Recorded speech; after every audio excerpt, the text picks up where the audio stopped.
All right, folks, and we are back with Naghmeh Abedini, the wife of Pastor Abedini, and of course their attorney, their fine attorney, Jordan Sekulow, who was in charge, the executive director, I should say, of the American Center for Law and Justice, the ACLJ.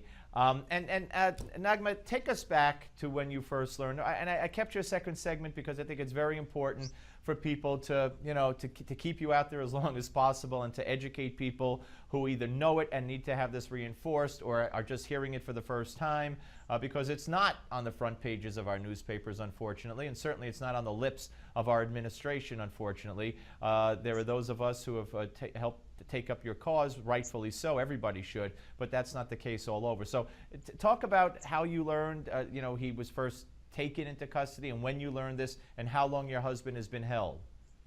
Well, he left Idaho 2 years ago in June of 2012, and he was supposed to come back July of 2012.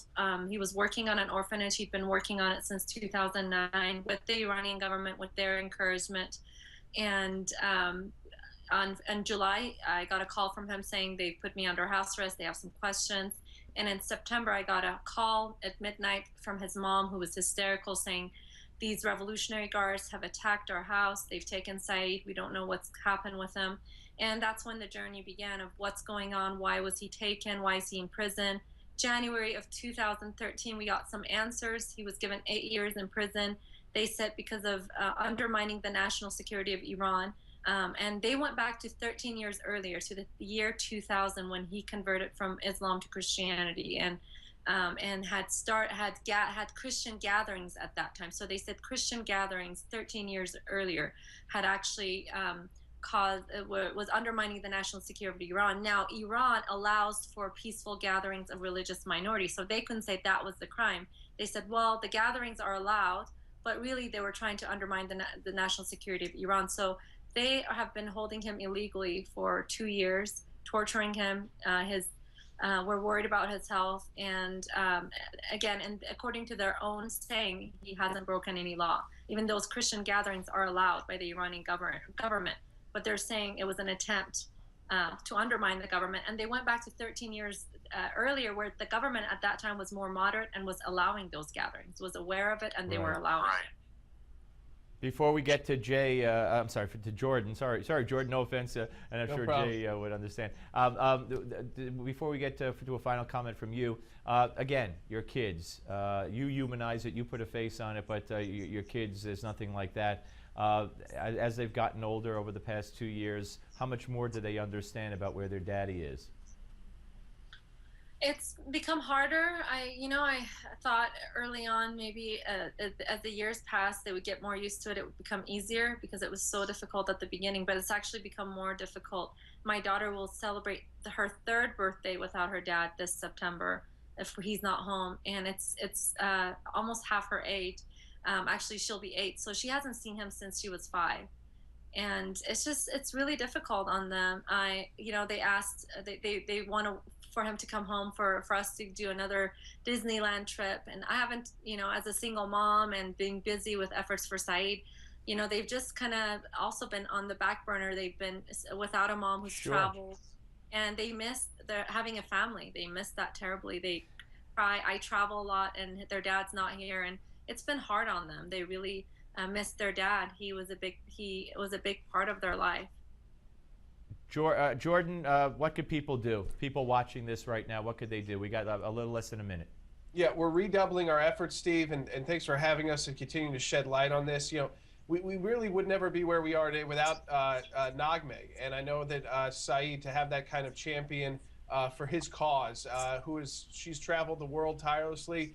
She presented before the United Nations Human Rights Council. She's done all the media and all the speaking events. But really, we've got to hear from people that they continue to care. Sometimes, and I'd close with this, sometimes this is government officials in Iran testing how important this still is to the American people. And we want to send a message that Saeed's life and getting him home, eventually home, is very important to the American people, and it's the American people. And it's why we're asking people to speak out. They can do it on our website, aclj.org.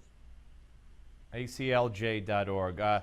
Naghmeh, Abedini, and of course Jordan Sekulow. Thank you so much, and we'll keep in touch with you guys, and all the best.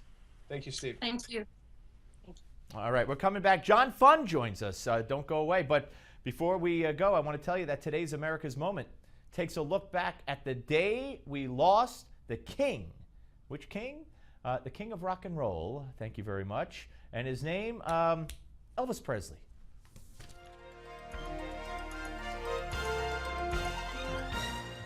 August 16th, 1977 is a date forever remembered by music lovers throughout the world as the day the King died.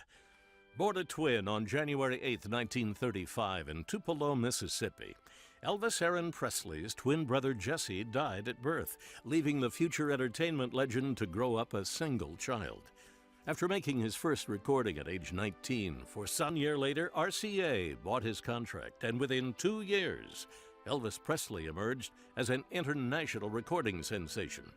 But at age 22, young Elvis was drafted into the Army. He declined special service status and trained alongside regular soldiers at Fort Hood, before joining the Army's 3rd Armored Division in Germany. After 2 years of service and meeting his wife Priscilla, Sergeant Elvis Presley returned to civilian life and went on to star in 33 films and break records for his television specials and appearances. But concerts were always his first love. It's my favorite part of the business, is a live concert. 80,000 people lined the streets as a parade of white limousines made their way to Graceland to pay their final respects. Today, Graceland remains the 2nd most visited home in America. Are you feeling tired?